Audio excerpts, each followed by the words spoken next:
आभारी हूँ, brigadier fracture जी का आभारी हूँ। सच बोलूँ तो मुझे इस फाउंडेशन और इस एक्टिविटी के बारे में कोई नॉलेज नहीं था जब मैं पहली बार इनसे मिला। तो ये कि इतना महान यज्ञ कर रहे हैं और इस यज्ञ में एक छोटी सी आहुति डालने का मौका इन्होंने मुझे आज दिया।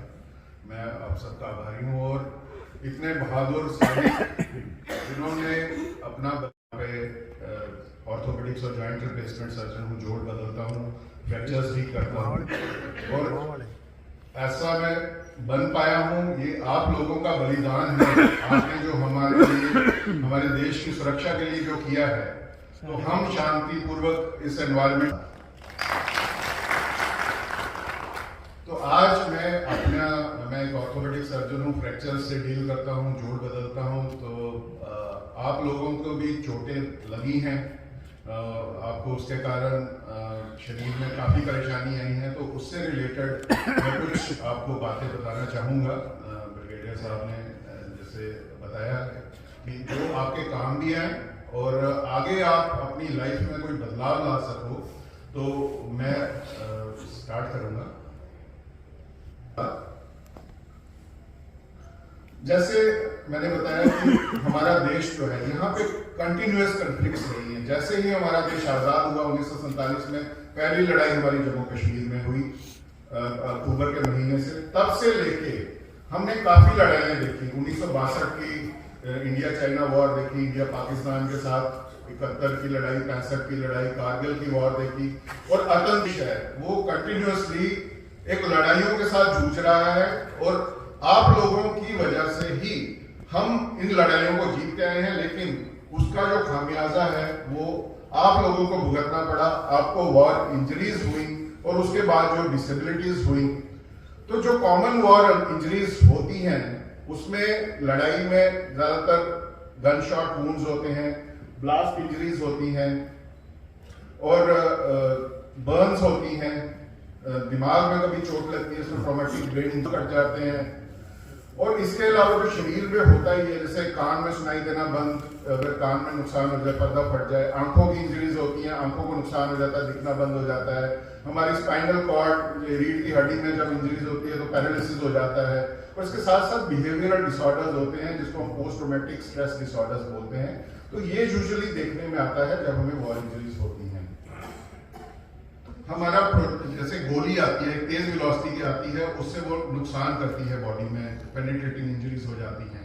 ब्लास्ट में क्या होता है कि एक सडन प्रेशर वेव्स निकलती हैं जो एक्सप्लोजिव्स होते हैं और उससे लाइफ थ्रेटनिंग इंजरीज होती हैं, मल्टी सिस्टम इन्वॉल्व होते हैं और एट ए टाइम एक से ज्यादा लोग भी इसमें इंजर्ड या उनकी जान जा सकती है। ये यूजुअली लाइफ थ्रेटनिंग ऑर्गन्स को इन्वॉल्व करते हैं। जैसे प्रेशर जब बहुत ज्यादा होता है, लंग्स को डैमेज हो जाता है। 2500 से 3000 का किलो पास्कल अगर प्रेशर हो तो जो 50% एक्सपोज पर्सन की डेथ हो जाती है। 50 किलो पास्कल का प्रेशर हो तो हमारे जो कान का पर्दा फट जाता है। तो यूजुअली अलग अलग तरह की इंजरीज होती हैं। एक्सेलरेशन डिसलेशन इंजरीज मैंने बोला, जैसे कि कोई व्हीकल उसमें आईईडी फट जाए, वो उड़ जाए ऊपर को, तो तेजी आप किसी ये जो एडिक्ट बन जाते हैं, हम किसी स्मोकिंग, ड्रिंकिंग या ड्रग्स का सेवन कर सकते हैं, इसके कारण इसको दूर करने के एक मेजर के तौर पे ये बहुत कॉमन प्रॉब्लम देखने को मिल रही है। बाकी सोशल इश्यूज आ जाते हैं, रिलेशनशिप फैमिली में जो आपकी है वो इम्पैक्ट पड़ता है। और सबसे ज्यादा हम अपने आप को जो सेल्फ इमेज होती है वो हमारी कहीं ना कहीं डिस्टर्ब हो जाती है और आइडेंटिटी इश्यूज को लेके हमें ये प्रॉब्लम्स आती हैं। अब मैं आता हूं कि एज मेडिसिन, जो मेरी ब्रांच है, मेडिकल साइंस है, ये जो आपको प्रॉब्लम्स हैं उसमें ये कैसे हेल्प कर सकती है या आज तक आपको किया भी होगा। तो इसमें कोई एक स्पेशलिस्ट का काम नहीं है, इसमें मल्टी डिसिप्लिनरी अप्रोच है। इसमें डॉक्टर का भी काम है, सर्जन का भी काम है, साइकोलॉजी। जब भी कोई चोट लगती है, जैसे हड्डियों का कोई फ्रैक्चर हो गया या लिम्स का कोई इंजरी हो गई, तो सबसे पहले आप में से कईयों की सर्जरी हुई होगी और सर्जरी एक नहीं बार बार की जाती है। ऑर्थोपेडिक सर्जन आपकी सर्जरी करते हैं अगर हड्डियां टूटी हैं, प्लास्टिक सर्जन आपकी सर्जरी करते हैं, वेस्कुलर सर्जन अगर कोई नसों की इन्वॉल्वमेंट है या नर्वस सिस्टम का इन्वॉल्वमेंट है तो न्यूरो सर्जन, दिमाग की कोई चोट है, रीढ़ की हड्डी चोट है तो वो न्यूरो सर्जन ने आपकी सर्जरी की होंगी। और रिपीटेड सर्जरीज करनी पड़ती है। सर्जरीज के बाद जो हीलिंग होती है, उसके बाद जैसे लिम्स का लॉस हो गया, हमारे स्टंप बन गई, उसके बाद हम प्रोस्थेटिक्स या उसमें इम्प्लांट्स लगा देते हैं, प्रोस्थेसिस लगते हैं, आर्टिफिशियल लिम्ब लगते हैं, जो नकली टांगे बाजू वो उसके बाद लगाए जाते हैं। जब कोई दर्द हमारे साथ जो क्रॉनिक पेन एसोसिएटेड हो तो हम आपको मेडिसिन देते हैं और साथ साथ आपको फिजिकल थेरेपी जिसमें एक्सरसाइजेज होती हैं वो भी देते हैं। और अल्टरनेटिव सिस्टम ऑफ मेडिसिन में कहीं कोई आयुर्वेदा में या कहीं और उसका परमानेंट हल है तो वो भी हम आपको बताते हैं और उसमें आपको गाइड करते हैं। मेंटल हेल्थ सपोर्ट साथ साथ जो आपकी सोच की प्रक्रिया है, जो आपको डिप्रेशन होती है, पैनिक अटैक्स आते हैं, एक हादसा होता है बहुत बड़ा वो लाइफ में, उसको टॉलरेट करना, उसको संभालना, और हर चीज आपकी एक पल में सब कुछ बदल जाता है, सब कुछ खत्म हो गया होता है। एक स्टेज ऐसी आती है आपको लगता है कि अब तो खत्म है, लेकिन वहां से उठ के ऊपर आना, उसमें साइकोलॉजिकल काउंसलिंग का बहुत इंपॉर्टेंट रोल है। और उसमें कई बार हमें डिप्रेशन, एंजाइटी को दूर करने के लिए मेडिसिन का भी सहारा लेना पड़ता है, जो साइकेट्रिस्ट जो होते हैं वो हमें सजेस्ट कर सकते हैं। और इसके अलावा रिहैबिलिटेशन सर्विसेज जिसमें फिजियोथेरेपिस्ट का बहुत इंपॉर्टेंट रोल है, वो हमें एक्सरसाइजेस बताते हैं जो कि हमारी मसल्स की स्ट्रेंथ को, जोड़ों की फ्लेक्सिबिलिटी को और ओवरऑल जो हमारी वेलबींग है उसको इंप्रूव करते हैं।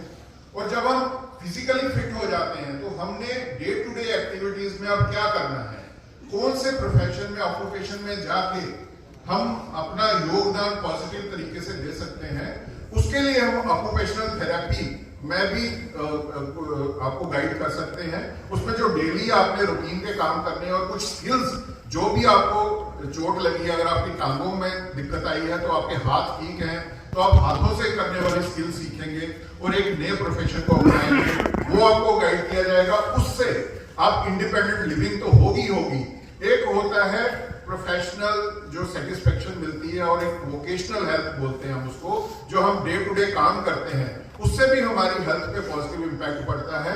उसमें भी उसका बहुत इंपॉर्टेंट रोल है आपके ठीक होने में और आपकी रिहैबिलिटेशन में। इसलिए मैं आपको ये एडवाइस करूंगा कि कोई ना कोई डे टू डे प्रोफेशन आपने अपने लिए चुनना है, अपनी बॉडी के कैपेबिलिटी के हिसाब से एक स्किल सीखनी है और कंट्रीब्यूट करना है। आप हमारे टॉर्च बेयरर्स हैं, आप वो लोग हैं जिनसे हम प्रेरणा लेंगे, सिविलियन प्रेरणा लेंगे, सर्विंग सोल्जर्स प्रेरणा लेंगे। तो आपने कोई ना कोई कार्य उस हिसाब से सीखना है। अगर आपकी स्पीच इसमें चली गई है या उसमें प्रॉब्लम आई है, बोलने में कोई प्रॉब्लम है, तो उसके लिए speech therapy medical science offer करती है।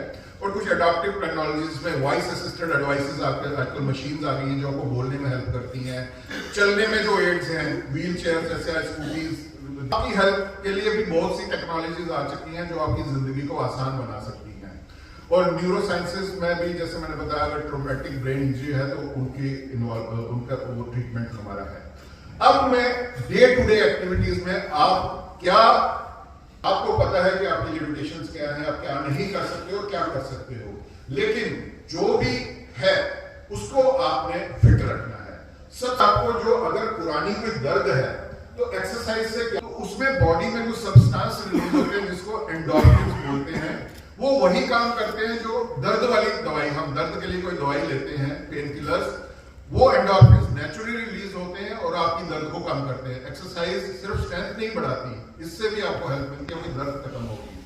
बाकी मेंटल हेल्थ भी आपकी इंप्रूव होती है क्योंकि न्यूरोट्रांसमीटर्स पॉजिटिव ऐसे निकलते हैं कि आपका मूड अच्छा रहता है, आपकी सोच सकारात्मक रहती है। अगर आपको डिप्रेशन के शिकार है, आप एक्सरसाइज करेंगे तो आपका उसी में इलाज आपको मिल सकता है और आपकी ओवरऑल क्वालिटी ऑफ लाइफ है वो इंप्रूव हो जाएगी। अब इसमें अलग अलग तरह की एक्सरसाइजेस हैं, अलग अलग स्ट्रेंथ आप बना सकते हैं। जैसे ये फोटो आप देख रहे हैं, इनकी टांगों में लिम्ब लगा हुआ है आर्टिफिशियल, लेकिन इनके बाजू ठीक है, दूसरी टांग ठीक है, ये बॉल से करनी है। बाकी अपने हार्ट को ठीक रखने के लिए हमने कार्डियोवैस्कुलर एक्सरसाइज, ऐसे एक्सरसाइज कर सकते हैं, हैंड की एक्टिविटीज कर सकते हैं, हैंड आई कोऑर्डिनेशन इंप्रूव कर सकते हैं, फ्लेक्सिबिलिटी को कैसे इंप्रूव करना है, हमने रेंज ऑफ मोशन होती है हमारी जोड़ों की, उनको कैसे इंप्रूव करना है, उसकी अलग एक्सरसाइज होती है। योगा हम बैठ के कर सकते हैं और बहुत सारी और बैलेंस इंप्रूव करने वाली कोऑर्डिनेशन एक्सरसाइज है वो हम कर सकते हैं। और अगर हमारी जैसे एक टांग नहीं है, एक टांग ठीक है, तो एक टांग पे खड़े होके हम सालमन फिश आती है, मछली आती है, वो अगर लें, हल्दी टर्मरिक का प्रयोग करें, जिंजर अदरक का प्रयोग करें, बेरीज होती हैं और जो हरी पत्तेदार सब्जी होती है उनमें नेचुरल एंटी इंफ्लेमेटरी प्रॉपर्टीज होती हैं।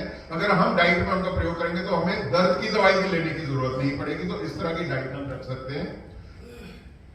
कार्बोहाइड्रेट्स होने चाहिए हमारी डाइट में, होल ग्रेन्स, बाकी शक्करकंदी होनी चाहिए, बाकी लिमिटेड रिफाइंड कार्बोहाइड्रेट जो हमारे सीड ऑयल है, ऑलिव ऑयल है, ओमेगा 3 फैटी एसिड्स है। और सबसे जरूरी आपको पानी बहुत अच्छी मात्रा में पूरे दिन। और अगर आपको चबाने की प्रॉब्लम है, चोट के कारण निकल नहीं सकते, कोई ऐसी आपको प्रॉब्लम हुई है, तो आपने सॉफ्ट फूड लेना है। आपका फूड का टेक्सचर और लिक्विड डाइट है, आपको कोई स्वीट लेना पड़ता है या स्मूदीज लेने पड़ते हैं, तो आप अपनी उसकी डाइट में शामिल करेंगे। आपने एक्सरसाइज भी रोज की, आपने डाइट भी अच्छी ले ली,